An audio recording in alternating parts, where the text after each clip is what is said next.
odds and certain death, yet chose to remain at their stations and perish therein to the final man.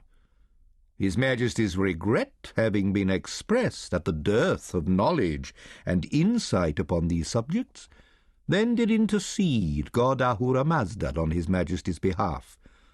A survivor of the Hellenes, as the Greeks call themselves, was discovered, grievously wounded.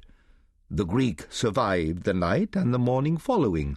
Within 10 days the man had recovered speech and mental faculty, and though yet confined to a litter and under direct care of the royal surgeon, was able not only at last to speak, but to express his fervent desire to do so.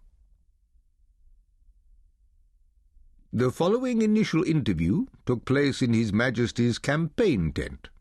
The captive was brought in upon a litter, eyes cloth-bound, so as to dissanction sight of His Majesty. The prisoner was instructed not to speak directly toward the royal presence, but to address himself to the officers of the household guard, the Immortals, stationed upon His Majesty's left. The Greek was directed by Orontes, captain of the Immortals, to identify himself. He responded that his name was Cheones, the son of Scamandridas, of Astakos, a city in Acarnania. Speaking from his litter, and yet struggling with weakness of breath from several, as yet unhealed, wounds of the lungs and thoracic organs, he stated that he was unfamiliar with the Persian style of discourse, and further stood unfortunately lacking in the gifts of poesy and story-spinning. He declared that the tale he could tell would not be of generals or kings. He could only relate the story as he himself had lived it and witnessed it, from the vantage of a youth and squire of the heavy infantry, a servant of the battle-train. His Majesty, responding through Orontes, asserted that this, the infantryman's tale, was precisely what he wished most to hear.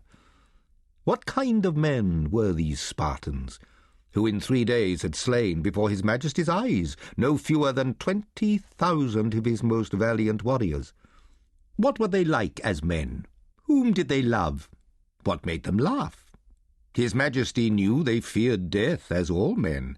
By what philosophy did their minds embrace it? Most to the point, His Majesty said, he wished to acquire a sense of the individuals themselves, the real flesh-and-blood men. Beneath his cloth-bound eyes, the prisoner bowed and offered a prayer of thanksgiving to some one of his gods.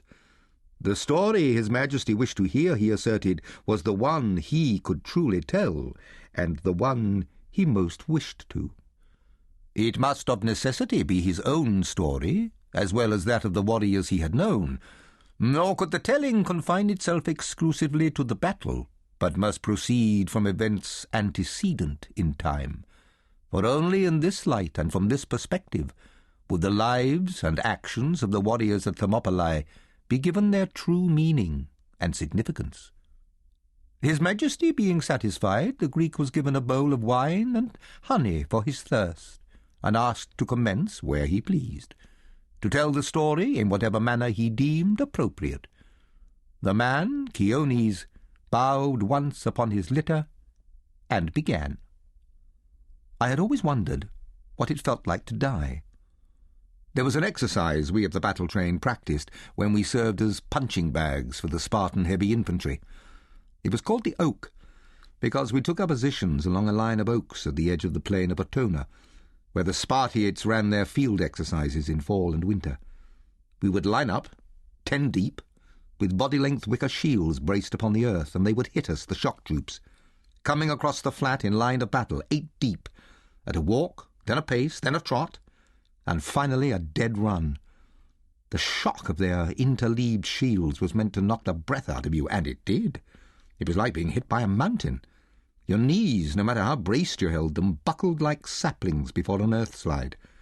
In an instant, all courage fled our hearts. We were rooted up like dried stalks before the ploughman's blade. That was how it felt to die.